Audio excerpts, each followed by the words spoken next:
Today we feature shows for the nose, including the rose. We ask local gardeners about their favorite aromatic garden plants, many of which do triple duty. They look good, they smell great, and some can be used in the kitchen. Plus, we visit with a Master Rosarian who, among her 300 backyard rose plants, has several that have a delightful fragrance that you'll want to add to your own rose collection. It's all in episode 398 of the Garden Basics with Farmer Fred podcast, Aromatic Plants, including Roses. We're podcasting from the Barking Dog Studios here in the beautiful Abutilon jungle in suburban Purgatory, and we pay a visit as well to the Fair Oaks Horticulture Center. Let's go. One of our big tips for the week is aromatic plants and all that they add to the garden. We are at the herb section of the Fair Oaks Horticulture Center on a Saturday work day, and we are talking with Colette Armao, Master Gardener, and I just want opinions today, Colette, and I would like to know your favorite aromatic plant. Well, picking out one favorite is like asking a mom to pick out her favorite kid, but I do have some in particular that I like. I do like the scented geraniums, and there's a few in that category that I think really stand out for me. The rose geranium, skeleton geranium, and the mosquito shocker. And the reason I like them is they are delicious smelling, and they're pretty plants. They're easy care, and you can use so many things with them. The flowers are edible. You can dry the leaves. You can make beautiful sachets and potpourris. In the summertime when it's hot, make a tea of the different leaves and flowers together, and they make a wonderful foot soak. So make a really strong tea, and then soak your poor barking hot dogs in them and let them cool down, and they'll have this lovely scent, and they'll feel so comfortable and refreshed after you've taken your feet out of the bath. All right, so we're talking feet here as opposed to four-footed canines or frankfurters. Yes. Okay. All right. Absolutely. And the other thing, scented geraniums, if you do have pets, consideration in any garden is this safe for pets? All your scented geraniums are safe for pets. There's no toxicity to them. All right. Now, you mentioned one variety called mosquito shocker. What is the mosquito shocker? Is it a citronella plant? It is not a true citronella. The citronella that you find in mosquito sprays comes actually from lemongrass, but it does have a scent akin to lemongrass, and it is a scent that mosquitoes don't particularly like. So to have some scattered throughout your garden is nice. I wouldn't recommend it as the one and only mosquito repellent, but there's a lot of scents that not only mosquitoes, but a lot of insects don't like. So another value to the scented geraniums is that you get to smell something pretty, but a lot of bugs don't like them. So the mosquito shocker is the one that comes the closest to citronella in smell. It's often in blends if you look at what's plants in there, but the ingredient in the bug sprays that have citronella is actually lemongrass and not the mosquito shocker, but it is in the blend, and it's a pretty plant and it's easy to grow. It's a dark green with purple veins, and according to the sign here at the Fair Oaks Horticulture Center, the mosquito shocker pelargonium has edible flowers. That's true. Most of the scented geraniums, the flowers are edible. That's the only part of the plant that is edible. And many of them have a slight reminiscent taste of what the flavor is. All right. Leaf-scented geraniums are a group of species within the Pelargonium genus. Scented leaf geraniums have glands at the base of their leaves where the scent is formed. Crushing or touching leaves will release the scent. Most leaf-scented geraniums have relatively small flowers. They are tender perennials. They'll live year-round in USDA Zone 9. If you're below USDA Zone 9, you might want to treat it as an annual or bring it indoors for the winter. They prefer full sun, but they will tolerate part shade. And once they're established, they are very drought tolerant. I can vouch for that. They are a low priority plant in my yard as far as care that they need. That's true. But, I have in my garden, they survive year round. What you're going to have to do is keep trimming them back. They can tend to get very, very big if you don't trim them. But if you do have a big space that you want to grow something, a scented geranium is a nice idea because it can get very big. And although they prefer to be in less direct sun all day, like any plant, they're very adaptive and they can adapt to a wide variety of light conditions. The one thing you don't want to do is overwater them. They don't like that. Leaf-scented geraniums, very aromatic plants. They're a plant that can find a home in just about every garden. We're talking with Master Gardener Colette Armao about shows for the nose. Thank you. Thank you, Fred. This was fun. We're here at the Fair Oaks Horticulture Center talking with master gardeners, getting their opinions about their favorite aromatic plants. Now, normally this master gardener's over in the vegetable section, but he's hanging around the herb section because another master gardener brought a box of tomato plants because it is May and people have extra plants, and this is how many of us supply our gardens. Dan Vieira is here. Dan, do you have a favorite aromatic plant? Yeah, I do. I like tuberosa. I have it planted right next to my patio sliding door. So every time I go out when it's in bloom, it's just amazing fragrance. Do you have it in full sun or part shade? Mine is in, it gets morning shade actually, and it gets a little afternoon and some late evening or the evening sun coming in from the west there. Is it in a pot or in the ground? No, it's in the ground. Yeah. And, it dies back and then it pops up again. And I don't even I just keep it watered. I don't think I've ever fertilized it. And just a beautifully fragrant plant. And it doesn't get that tall either. No, it doesn't. No, maybe 1.5 feet, 18 inches, 2 feet tops. Yeah. Beautiful flowers. Tuberose, excellent aromatic plant. Thank you, Dan.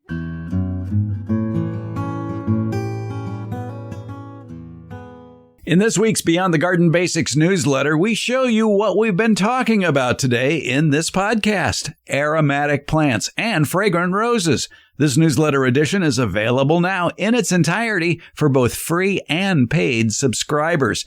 Paid subscribers to the Beyond the Garden Basics newsletter have added perks. We have a new Monday edition that's just for paid subscribers. Last Monday, it was all about how summertime soil solarization can kill weeds, soil pests, and diseases while at the same time improving your soil. Another benefit of being a paid subscriber to the Beyond the Garden Basics newsletter, they have complete access to all the previous posts of the newsletter. There's now over 200 editions. By the way, your paid subscription to the newsletter supports not only the ongoing efforts to produce the Beyond the Garden Basics newsletter, it also helps keep the Garden Basics with Farmer Fred podcast freely available each week. Find out more information about the Beyond the Garden Basics newsletter in today's show notes at gardenbasics.net, at farmerfred.com, or at Substack. And thank you for your support and encouragement to keep the good gardening conversation going. We're talking with Kathy Hellison. She's a master gardener here in the herb section. Boy, if there's a place where there's shows for the nose, it's here in the herb section. But Kathy, I see you have your eye on this shrub or a tree that to me is just fantastic. It is fantastic. It's our lemon verbena, and normally it's a small, herb, but over the years, one of our other master gardeners, Vivian Sellers, has trained this one into a small tree, and it is just lovely. And you cannot walk up to this thing and stick your nose in it and not be surprised and happy and joyful. It is so lovely. The lemon smell is just wonderful, and it makes wonderful tea or cookies or whatever you want to do with it. It's great. Lemon verbena cookies is what sold me on that plant, that's for sure. The lemon verbena here, as you mentioned, has turned into a shrub or a small tree. It gets about 6 feet tall, maybe a spread of 4 to 5 feet wide. And it as you mentioned, it tends to die back, but it resprouts. And this time of year, it's putting on full leaf. Absolutely. Mine at home is in a pot, and which is just as happy in that. And it's also going nuts. It's lemon verbena, Aloysia citrodora, for those of you at home keeping score, a very aromatic herb, a shrub, a small tree, whatever size you want to keep it at, lemon verbena. Kathy, thanks so much. You're welcome.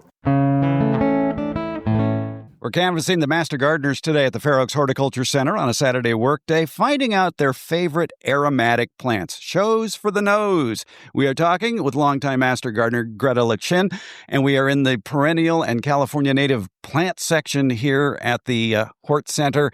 Greta, do you have a favorite aromatic plant? I would have to say sage. I love it for cooking, but also there are so many salvias out there that are just gorgeous, and the creatures love them. So I love them. Any favorite varieties? Well, I'd have to say the cooking variety because I cook a lot. But, any of the salvias they're just beautiful. They have flowers and leaves that are both aromatic, and it is a delightful aroma, too, especially when you rub your fingers along the leaves. That's true. Why I love them. Salvia, you got to add one to your garden. Greta, thank you. You're welcome. Terry Van Amersdale is a master gardener here that's always hovering around the perennial plants and the herb section, so she must have a favorite show for the nose. Aromatic plants. Terry, do you have a favorite aromatic plant? I do. My favorite aromatic plant is the banana shrub. Was a figo. Now it's a magnolia. It has been reclassified. Port wine is beautiful. It's cream colored with kind of burgundy colors on it. And I just got a brand new red one that's spectacular. Also smells really, really good. And we should point out to people, it doesn't grow bananas. What it is the flowers have a banana-like scent, or like I like to say, juicy fruit gum in the afternoon. And the flowers, though, can be insignificant, usually hidden by the shrubbery of the plant. But when you're walking by it in the afternoon, you go, what's that aroma? What's that beautiful aroma? You say, hey, that shrub's blooming. You don't even see it, and you go, oh, that smells really good. I know it's blooming, even though I didn't know it was blooming. Magnolia figo was its original name. Now it's a Magnolia figo. Go figure. We just keep track of things like that. The banana shrub, and it's a true shrub. It can be several feet tall. I remember I had a variety called port wine when we lived at the ranch, and it was parked right next to the back door where you would see it every time you walked out, and you'd smell it, especially in the springtime in the afternoon. And it got to be as tall as the roof. It got 8 to 10 feet tall, so I was constantly pruning it back. How tall are yours? Mine is as tall as the roof, the original one. The other one is only a year old, so it's still small, but it's growing. I expect it to be, and it's right outside my bedroom window, which is a great place to have them. Do they have the same aroma? Yes, they seem to. They're close enough that I don't know that I would know if they didn't, but I don't smell anything different or weird. So here in USDA Zone 9, it is an evergreen plant. It doesn't seem to suffer much. It doesn't have very many requirements. You can be your own judge as far as how much to water it and adjust accordingly. That's what I've done, is adjusted accordingly. The old one needs more water, or needed more water at first, but now it's come into its own. The banana shrub, Magnolia figo or Magnolia figo, according to the newest references. It is truly a springtime show for the nose, a great aromatic plant. Terry, thank you. Thank you, Fred. You're welcome. Of course, when we're talking shows for the nose, well, you can't overlook the rose. And way back in 2022 in April, we had a conversation with Master Rosarian Charlotte Owendyk about the top 10 fragrant roses. And here it is. You may have heard on the podcast Debbie Arrington talking about the tastiest roses, the roses to munch on. And she mentioned something very interesting, that the tastiest roses also were the roses that had the best fragrance. So what are the most fragrant roses? Let's talk with another Master Rosarian, Charlotte Owendyk of the Sierra Foothills Rose Society. Charlotte, you have, over 300 roses in your yard, right? That's correct. So I imagine that you've got some fragrant favorites. The ones that most people, when I talk about, they ask me about what are good fragrant roses. They always ask and mention Mr. Lincoln and Double Delight. And these are roses that were hybridized in the late 60s, early 70s, because I bought Double Delight the year it came out. So let's not talk about my age then. Okay. Anyway, they are lovely roses, but I don't have them in my yard. And why is that? Cheryl, why is that? Because they're not as disease resistant as some of the newer roses that came down the pipe. At the time these roses were bred, they were going for scent, and people were spraying their roses then too. So they didn't have to worry about mildew and black spot and all those things. So the roses were not as strong and sturdy. The newer roses that they have produced now, they're much stronger and they're more disease resistant than the older roses. Believe it or not, disease resistance and fragrance are actually linked somehow in the genetic makeup of a rose. So first, they couldn't get both those two things. They had to go for one of them. And so they went for disease resistance first. And then once they got some disease resistant, they started incorporating more fragrance. So you'll see more and more of the newer roses are fragrant, which is really, really nice. And so I'm going to talk about some of my favorite ones. My absolute favorite, I'm going to start off with that one first, is Secret. And I've mentioned this before, and you've heard me talk about it. It produces beautiful, it's a bicolor rose. It has pink around the edging and kind of a creamy, the center of the petal is creamy white, and it will actually turn darker pink, just like a little bit like Double Delight does. And it changes. And if you bring it inside, it gets lighter because it doesn't have the sun bringing the color out. It's got a fragrant, strong, spicy scent to it. It's a very vigorous bush. The bush grows really strong. It puts out a lot of blooms, and it's usually a one bloom per stem. Occasionally you get a spray, which is two or more buds on one stem. And they're great cutting roses, so it's lovely to bring that inside, and it'll scent the entire room. So you can tell I'm in love with this rose. But we should mention that's a hybrid tea rose. Most of these roses are hybrid teas, and thank you for that. Very few of the ones that I'm mentioning. Some are shrub roses. One or two that maybe, I think I'm going to mention Julia Child. She's a floribunda. So, and they could be a grandiflora, but grandiflora is like a hybrid tea, only they throw out more cluster blooms. Instead of one rose per cane, and they'll have two or three per cane. So that's the difference between grandiflora and a hybrid, guys. Are you going to mention Julia Child? Oh, I can. I can. It's not my second most favorite. I guess it could be because I love the color. Yeah. Can I tell my favorite story about Julia Child and how it got its name? Be my guest. Yeah, okay. Julia Child did not want a rose named after her, but Weeks Roses at the time said, well, why don't you come and take a look at all the roses in our growing fields? So she drove over to down near Bakersfield, where they had the growing field, because she lived in Santa Barbara at the time. And she walked and she pointed to some roses in the distance, says, that one. Just like that. Just like that. Tom Caruth, who was a hybridizer of this particular rose, is very proud of this story. That's who I got the story from. And she liked it because it was the color of butter. Everybody who's cooked with Julia Child recipes knows she loves butter. So that's why she picked that particular one. And it has a myrrh fragrance. To some people, it smells like anise or a type of licorice scent. Some people smell it very well and some people don't. But it's a beautiful bloom, and it's just a rich, buttery yellow. And it's very, very disease resistant. The blooms will fade a little bit as they get older, but who cares when you got a really gorgeous bloom? I have one bush, which is the very first one I got. And then I have 6 tree roses, and the whole bush is butter yellow. So people, when they see my yard, they know the Rosarian lives there, because not because they see those bushes.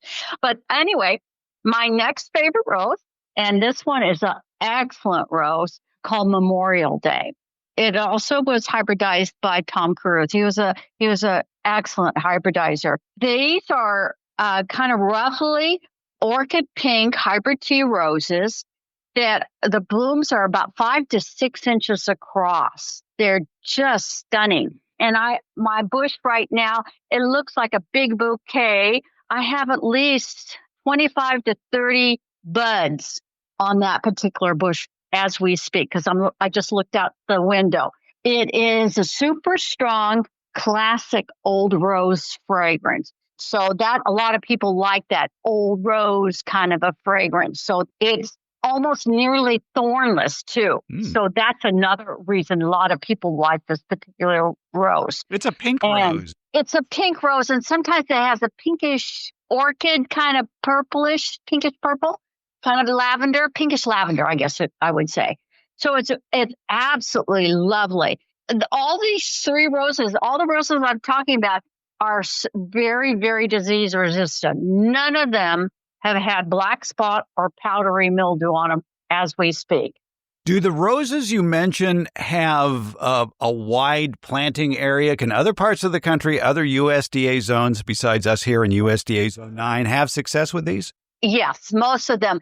There are some people who live in the really colder areas, and their nurseries that they would go to would not stock any rose that won't survive their colder areas. And in some of the colder areas, people will bury their roses in winter and such like that. So I would check with your local rose society. I'm thinking if you're in 2, 3, 4, maybe 5, that's getting a little touchy. Secret, for example, is frost tender.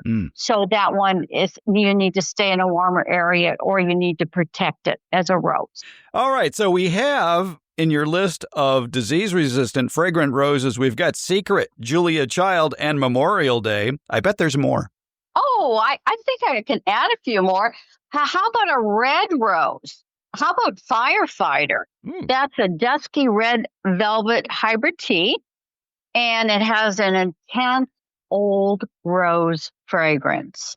It was named after the firefighters who lost their lives on 9/11. So it's a remembrance type rose, but it's an excellent cut flower. It's almost always one bloom per stem, and it's very vigorous and it likes to bloom. That's a taller rose. It's a little bit taller than some of the other ones. Another one I really like. This is for that blush kind of a bridal pink. It's called Francis Milan. And this rose has amazing, sweet, strong fruit and citrus. I like roses that are kind of fruity in fragrance. Damask and fruit. That's my favorite. And this one, it's beautiful. It has the center of the rose is kind of pinkish, and then it unfurls and it becomes ivory white. And it's just gorgeous and a great cut flower. So is that a fairly new entry? Yeah, that one, that was about maybe within the last 10 years. All of these are within the last 10, 15 years. You know, going back to something we were talking about originally about the old roses that had a good fragrance, but they were susceptible to diseases. You mentioned Mr. Lincoln and Double Delight. Probably Fragrant Cloud would be in that mix as well. That's true. It's also in that category. I didn't put that in this article, but I made a note to mention Fragrant Cloud because when it came out, I remember walking down the neighborhood and somebody had planted it. And naturally, you walk through a rose, it catches your eye because it has a great eye color, and it really stood out in that particular garden. And I put my nose in and go, whoa, that's really smelly. Said the woman who says her nose doesn't work. Yeah. Well, some days are better than other days, depending if I take an allergy pill or not. All right. Let's see if we can round up 5 more. So we have a nice... You want 5 more? If you've got 5 more, yeah. So that way we have a top 10 of Charlotte's favorite fragrant roses. I'm going to give you one, a white rose. It is a beautiful white rose. It was one of the best performers this last summer. It kept on pumping out the blooms no matter how hot it was. And that was the same thing for Memorial Day. Pope John Paul and Memorial Day were some of my best performers in my garden. And we're talking anywhere from 80 to over 100-degree heat, depending on the day. So I want to say that it's a clear white bloom, and it has a lot of petals because there's about 45 petals in this one, but it has a strong citrus fragrance. And it's a stunning disease-resistant bush. It has beautiful dark green glossy foliage. Whenever I see leaves that are very glossy, I know they're going to most likely be very disease-resistant because they have a waxy covering. And like the spores from the fungus and from the powdery mildew kind of roll off. They have a harder time getting through that glossy, waxy covering. So I know when I see a rose bush with a waxy cover, I go, oh, this one's probably going to be good and disease resistant. So it's my number 3 fragrant rose. Oh, Pope John Paul II. Yes, I actually have 2 of them. And I wasn't going to get another one. And then I was walking through a nursery and they're in a pot. And it was just sitting all by itself with a couple other roses. And it was near the end of the season. So it's August. And it had at least 10 to 15 white blooms on this pot. I said, that is such a good bush. I'm going to take you home with me. So I do pick up stray cats and dogs. Okay. All right. All right. So how about some more? That's why you like talking to me, because I can make you laugh. Okay. Princess Alexandria of Kent. There's a whole group of roses that they call English roses or Austin roses. And David Austin was a hybridizer out of England, and he loved old garden roses because he liked the shape of the bloom. There's hundreds of petals usually, and a lot of them are very, very fragrant. But many of them, they didn't bloom that frequently, or they only bloom once a year. They'd have the spring bloom and then they'd stop, or they have intermittent blooms the rest of the year. So he crossed hybrid tea and the newer modern roses, which bloom all the time. They're called recurrent. And they've got he came up with some beautiful roses. And one of the ones I absolutely love is Princess Alexandria of Kent. They're very large, bright pink flowers that are cupped, and they don't hang down. They look up at you because the stem holding them up is very good. And it's a very rounded shrub. It's about 4 feet by 4 feet in my garden. And it has a fresh tea fragrance that matures with a little bit of lemon and hint of blackberries. And it handles our heat really well. So that's a lovely one. I really like that one. Let's see. How about, I'm going to give you Golden Celebration. I've had this one for a very long time. And I like it because it's that golden yellow color. It's not quite the same color. It's a richer color than Julia Child. And it's a bigger bush, but it has a beautiful fragrance. And I can pick it and bring it in. The whole house smells, not just a room. And it has strong tea, kind of a wine, Sauterne wine and strawberry fragrance. It's just beautiful. It's a stunning rose. Now, sometimes when you have a very fragrant rose, it doesn't necessarily always last that long. And this one doesn't last that long. Every one that I mentioned earlier are all good cut flowers. But this one, it'll last 3 or 4 days, where the other one will 5 or 6 days. And it's a deep yellow color, right? Yep. It's just a golden yellow. Yeah.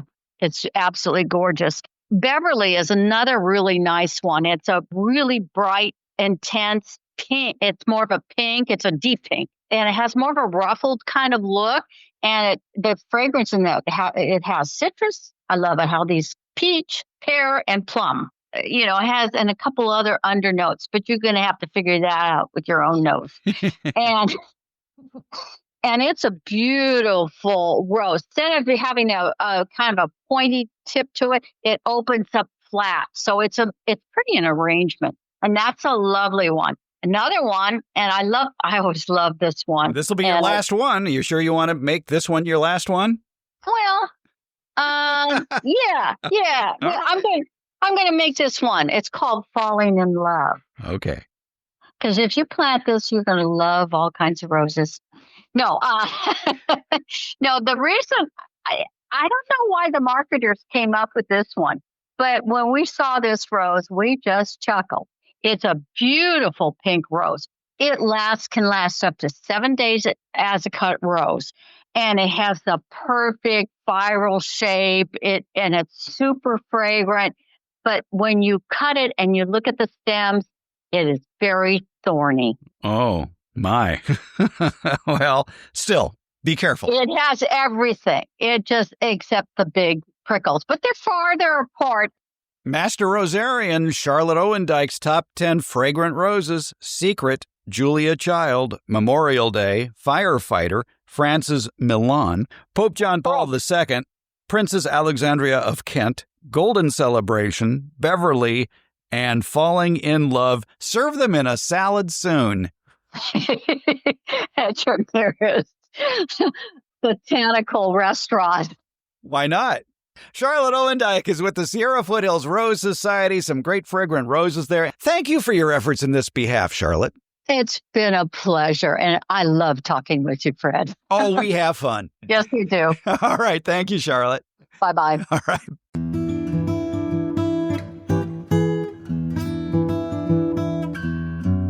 Garden Basics with Farmer Fred comes out every Friday. Garden Basics is available wherever podcasts are handed out. For more information about the podcast, as well as an accurate transcript of the podcast, visit our website, gardenbasics.net. And thank you so much for listening and your support.